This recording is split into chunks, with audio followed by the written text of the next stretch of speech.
MotoGP 2025 kembali hadir di tanah Prancis, dan kali ini kita akan menyaksikan duel seru di sirkuit Le Mans. Siapa yang akan tampil dominan?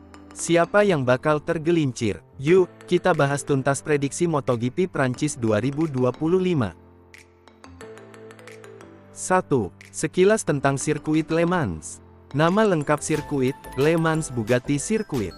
Dibangun pada 1965 dan menjadi tuan rumah Grand Prix Prancis pertama pada 1969, trek itu sempat absen selama beberapa tahun 1996 sampai tahun 1999 setelah kecelakaan parah yang menimpa Alberto Puig. Panjang lintasan, 4,185 km. Mempunyai 14 tikungan, 5 kiri, 9 kanan. Lintasan lurus terpanjang 674 meter. Lebar lintasan 13 meter. Karakteristik, stop and go, cocok untuk pembalap dengan pengereman kuat dan akselerasi cepat. Cuaca Prancis di bulan Mei sering tak terduga, potensi hujan selalu jadi faktor. 2. Performa pembalap musim ini. Marc Marquez Ducati Lenovo. Konsisten podium sejak seri Buriram, gaya agresif cocok untuk stop and go. Mental semakin kuat, makin nyetel dengan motor Desmosedici. Tapi, terkadang karena sangat overconfident Mark 93 bisa membuat kesalahan sendiri seperti pada GP Aragon dan Jerez. Alex Marquez BK8 Gresini Ducati. Sejauh ini Alex 73 sangat konsisten untuk podium, cepat dan konsisten, apalagi setelah juara di GP Jerez, makin menambah motivasi untuk mempertahankan puncak klasmen. Pecco Bagnaia, Ducati Lenovo. Sejauh ini Pecco sangat konsisten di barisan depan dan podium, dengan strategi mengumpulkan poin, sambil menunggu kesempatan atau peluang bila ada rival yang jatuh untuk mengambil kemenangan. Fabio Quartararo, Yamaha Monster Energy. Fabio sedang tren positif, setelah podium 2 di GP Jerez pasti akan membuat El Diablo tampil solid dan kuat di Le Mans, apalagi di kandang sendiri dan dukungan fans di Prancis. Maverick Vinales KTM Tech3.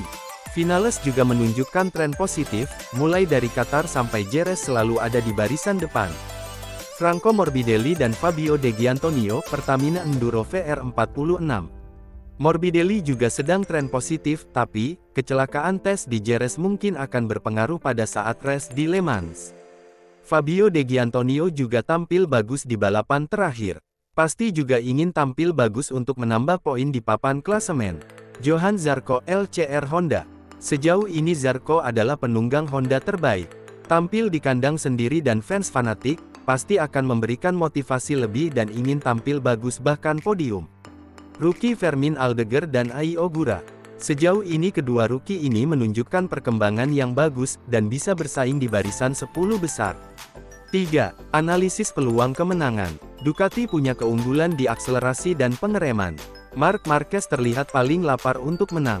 Apalagi balapan terakhir crash di Jerez pada balapan utama, walaupun masih bisa melanjutkan dan finish ke-12. Fabio Quartararo pasti akan tampil all out dan pastinya ingin menang, apalagi ada di kandang sendiri Prancis, di samping itu dengan mesin baru Yamaha yang lebih powerful. Alex Marquez dan Pecco Bagnaia. Kedua pembalap ini tampil konsisten dan selalu podium. Jika hujan, peluang bisa terbuka untuk pembalap seperti Miller atau Johann Zarco. 4. Faktor penentu balapan. Cuaca. Hujan bisa mengubah segalanya, karena tidak semua pembalap jago dalam lintasan basah. Start awal. Awal yang bagus bisa jadi modal yang baik, karena Le Mans bukan sirkuit mudah untuk overtake. Ban. Pilihan ban sangat krusial karena suhu lintasan yang bisa berubah drastis. Tekanan mental, terutama untuk Quartararo dan Zarco di depan publik sendiri. Strategi pit dan setup motor akan berpengaruh untuk balapan. Setup motor yang tepat akan memberikan hasil yang bagus di lintasan. 5. Prediksi dan opini. Prediksi podium, jika cuaca kering. 1. Marc Marquez. 2. Fabio Quartararo atau Alex Marquez. 3. Pecco Bagnaia atau Vinales. Jika cuaca basah. 1. Marc Marquez. 2. Pecco Bagnaia. 3. Johann Zarco. Menurut saya, Marc Marquez masih jadi favorit kuat, karena dia tahu betul cara bertarung di trek seperti ini. Baik cuaca kering maupun hujan. Bagaimana menurut kalian? Siapa jagoan kalian untuk Le Mans? Itulah prediksi lengkap untuk MotoGP Prancis 2025 di sirkuit Le Mans. Jangan lupa like, share, subscribe, dan komen siapa pembalap favorit kalian. Terima kasih and matur nuwun.